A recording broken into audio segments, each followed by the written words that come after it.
Sinong umaahon, tayo ba o sila?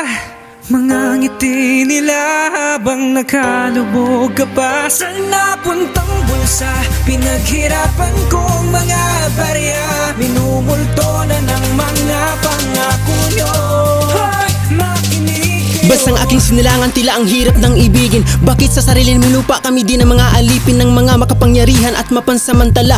Nagpapaangatan ng yaman, di naman sa kanila. Habang karamihan isang araw paghihirapan, sikmura 2 beses lang paglalaanan upang 3 mukha mahawakan, mauwi sa pamilya na ilang bis pinangakuan ng mga makakapalang mukha. Nagagawa pa tayong pagnakawan ng mga nasa itaas na walang kakaba-kaba, habang yung mga nasa baba nakipagsapalaran para kumita, na para lang makaahon kailangan lumusong sa baha. Dahil ang sasakyan na may payong ay para lang sa marangya. Napatuloy tayong pagkakitaan kung tayo magbulag-bulagan. Walang hustisyang maririnig kung tayo magbingi-bingihan. Bulok na sistema di magbabago kung di tayo magsalita. Para saan pa ang araw ng mga bayani na ating gunigunita?